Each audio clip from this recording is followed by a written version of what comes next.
This is long, so I apologize for that. I've never had to tell this story with enough detail to actually explain it all the way. But it is true, and it happened when I was about 6 years old.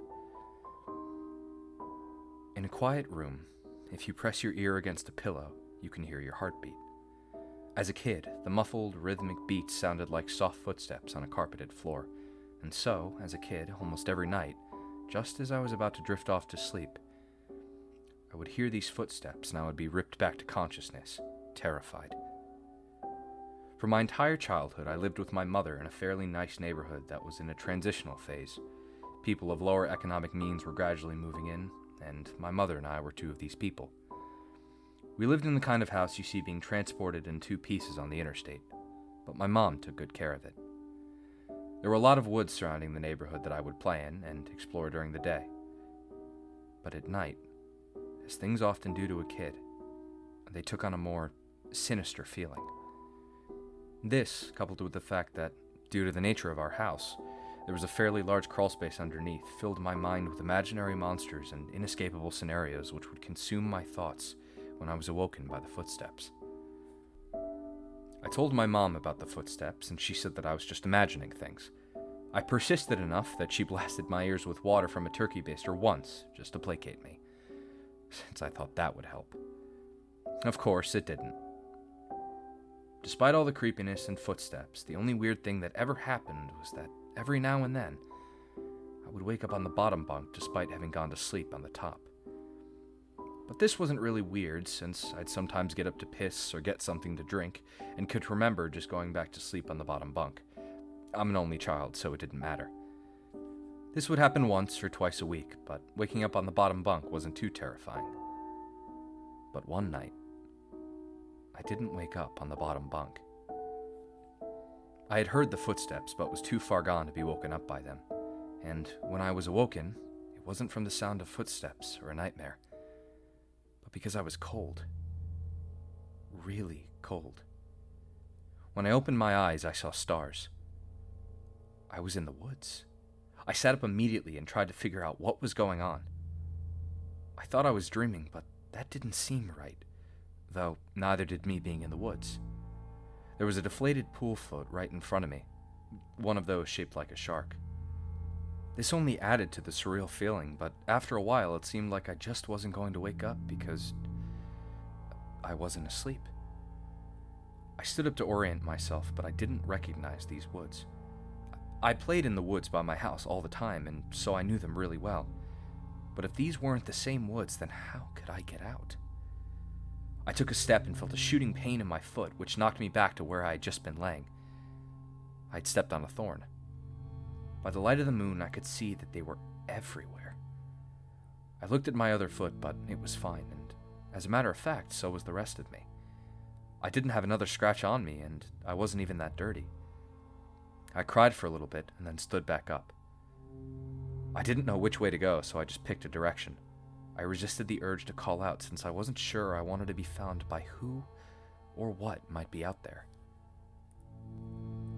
I walked for what seemed like hours. I tried to walk in a straight line and tried to course correct when I had to take detours, but I was a kid and I was afraid. There weren't any howls or screams, and only once did I hear any noise that scared me. It sounded like a crying baby. I think now that it was just a cat, but I panicked. I ran veering in different directions to avoid big, thick bushes and collapsed trees.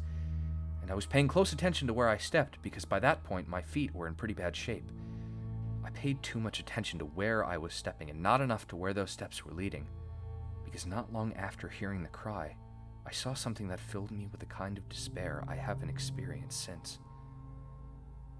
It was the pool float. I was only 10 feet from where I had woken up. This wasn't magic or some supernatural space bending.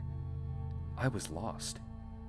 Up until that moment, I thought more about getting out of the woods than how I got in, but being back at the beginning caused my mind to swim. I wasn't even sure that these were my woods. I had only been hoping that they were. Had I run in a huge circle around that spot, or did I just get turned around and start making my way back? how was I going to get out? At the time, I thought the North Star was just the brightest star, and so I looked and found the brightest one and followed it. Eventually, things started to look more familiar, and when I saw the ditch, a dirt ditch my friends and I would have dirt clod wars in, I knew I had made it out. By that point, I was walking really slowly because my feet hurt so much, but I was so happy to be so close to home that I broke into a light jog. When I actually saw the roof of my house over a neighboring lower set house, I let out a light sob and ran faster. I just wanted to be home. I had already decided that I wouldn't say anything because I had no idea what I could possibly say. I would get back in the house somehow, clean up, and get in bed. My heart sunk as I rounded the corner and my house came fully into view. Every light in the house was on. I knew my mom was up, and I knew I would have to explain, or try to explain, where I had been. I couldn't even figure out where to start. My run became a jog, which became a walk. I saw her silhouette through the blinds, and although I was worried about how to explain things to her, that didn't matter to me at that point. I walked up the couple of steps to the porch and put my hand on the doorknob and turned. Right before I pushed it open, 2 arms wrapped around me and pulled me back. I screamed as loud as I could. "Mom! Please help me! Mom!" The feeling of being so close to being safe and then being physically pulled away from it filled me with a kind of dread that is, even after all these years, indescribable. The door I'd been torn away from opened, and a flash of hope shot through my heart. But it wasn't my mom. It was a man, and he was enormous. I thrashed around and kicked at the shins of the person holding me while also trying to get away from the person who had just come out of my house. I was scared, but I was furious. "Let me go! Where is she? Where's my mom? What did you do to her?" As my throat stung from screaming and I was drawing in another breath, I became aware of a sound that had been present for longer than I had perceived it. "Honey, please calm down. I've got you." It sounded like my mom. The arms loosened and set me down, and as a man approaching me blocked out the porch light with his head, I noticed his clothes. He was a cop. I turned to face the voice behind me and saw that it really was my mom. Everything was okay. I began to cry, and the 3 of us went inside. "I'm so glad you're home, sweetie. I was worried I'd never see you again." By that point, she was crying too. "I'm sorry. I don't know what happened. I just wanted to come home. I'm sorry." "It's okay. Just don't ever do that again. I'm not sure me or my shins could take it." A little laughter broke through my sobs, and I smiled a bit. "Well, I'm sorry for kicking you, but why'd you have to grab me like that?" "I was just afraid you'd run away again." I was confused. "What do you mean?" "We found a note on your pillow," she said, and pointed at the piece of paper that the police officer was sliding across the table. I picked up the note and read it. It was a running away letter. It said that I was unhappy and never wanted to see her or any of my friends again. The police officer exchanged a few words with my mom on the porch while I stared at the letter. I didn't remember writing a letter. I didn't remember anything about any of this.